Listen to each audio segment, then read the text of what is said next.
C'est un roman graphique émouvant sur le fait de ne pas devenir mère par choix ou par circonstance. Je pense que je n'en aurais pas est une autofiction de l'autrice et dessinatrice québécoise Catherine Gauthier, notre invitée. Bonjour, merci d'être avec nous. Vous commencez ainsi, j'ai 37 ans et je pense que j'aurai pas d'enfant. J'ai pas dit que j'en veux pas, j'ai dit que je n'en aurais pas.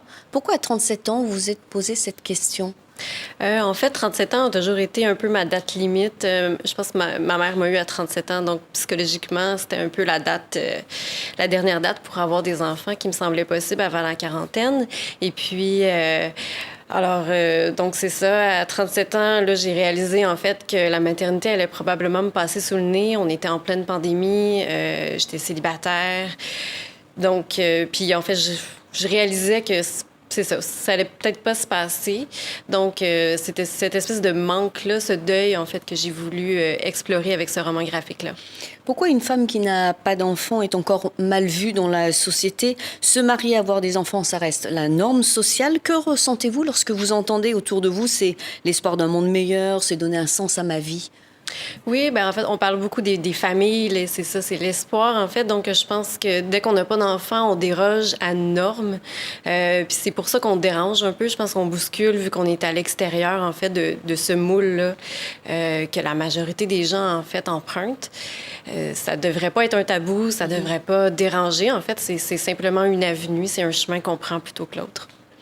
C'est un récit personnel à la fois mélancolique et introspectif. Vous écrivez « Peut-on être femme sans avoir d'enfant ?» Partagez votre propre expérience. Ça vous a libéré d'un poids, d'une culpabilité vis-à-vis de votre famille ? Oui, ça a été une espèce de petite thérapie personnelle, en fait. Je pense que ça m'a permis justement de faire mon deuil, d'exorciser certaines choses, de mettre au point justement aussi le fait que je suis importante, en fait. J'existe, je suis une femme, je suis une citoyenne à part entière, en fait, même si on n'a pas d'enfant. Alors, je vais rebondir sur ce que vous venez de dire à l'instant. Une femme peut être aussi fière d'elle en dehors de la maternité. Je suis une artiste, une collègue, une amie, c'est votre message. Oui, en fait, je pense qu'il faut pas voir ça comme un échec. Faut pas, même si en fait c'est quelque chose qu'on aurait voulu, tous les chemins en fait sont différents. Puis il y a tellement d'autres moyens de s'épanouir en fait que je pense qu'il faut non pas en fait s'apitoyer sur notre sort ou plutôt vivre ça comme une douleur, mais voir ça comme en fait un autre monde de possibilités. Mais comme vous venez de le dire, c'est encore un tabou. Alors dans votre livre, il y a aussi d'autres témoignages intimes de 5 femmes au parcours et aux expériences différents. Parmi elles, Monique, qui vous confie « Ça reste une douleur ». Les mots sont très forts. Pourquoi ont-elles accepté de vous raconter leur histoire ? En fait, pour moi, c'était important de montrer dans le récit, en fait, les diverses raisons pour lesquelles une femme n'a pas d'enfant, alors que ce n'est pas nécessairement son choix. Puis j'ai demandé à 5 femmes de mon entourage, un peu avec hésitation. Je savais pas si elles voulaient se confier. Finalement, elles ont toutes accepté. C'est leur propre nom. Elles voulaient tellement se confier, en fait. Je pense que personne ne leur a jamais demandé la raison. Donc, ça leur a fait un bien fou, en fait, de partager leur histoire. Vous dessinez et vous écrivez aussi vos textes. Comment avez-vous travaillé? Comment vous réussissez à concilier les deux? Moi, en fait, j'ai un parcours en art visuel, donc le dessin a toujours fait partie de ma vie. Puis le roman graphique, en fait, me permet d'intégrer l'écriture, en fait, à tout ça. Et puis, je pense que les deux alliés ensemble, en fait, font une œuvre complète. C'est sûr que je suis fan de bande dessinée et de romans graphiques, donc je trouve que c'est un merveilleux médium, en fait, pour raconter une histoire. Vous avez dessiné une jeune femme, mais on le voit, ce n'est pas vous. Pour quelle raison? Ça me permettait en fait d'établir une certaine distance, donc de choisir un modèle. Ça me permettait de la mettre en scène sans gêne, en fait, sans tabou de ma part.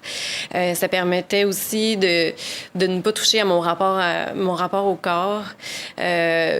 Aussi, mon dessin est hyper réaliste, donc je me voyais pas passer des heures et des heures et des heures à me dessiner.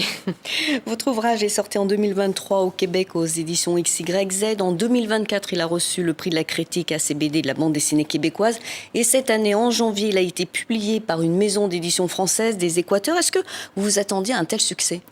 Non, vraiment pas. En fait, déjà, l'accueil avait été super bien au Québec, malgré un sujet que somme toute sensible. Et puis, de pouvoir, en fait, je suis en ce moment en pleine promotion en France. Non, c'est merveilleux, en fait. Est-ce que vous avez eu déjà des retours sur... Oui, j'ai beaucoup de retours, en France? fait, sur des... Là, j'ai rencontré des lectrices il y a quelques jours. Sinon, sur les médias sociaux, il y a beaucoup de femmes qui m'écrivent pour me remercier d'avoir... que ça les a touchées, en fait. Je pense qu'on est beaucoup de femmes, en fait, en ce moment, qui dans la même situation, donc que la maternité leur passe tout simplement sous le nez. Donc, je pense que ça fait du bien aux femmes d'être entendues.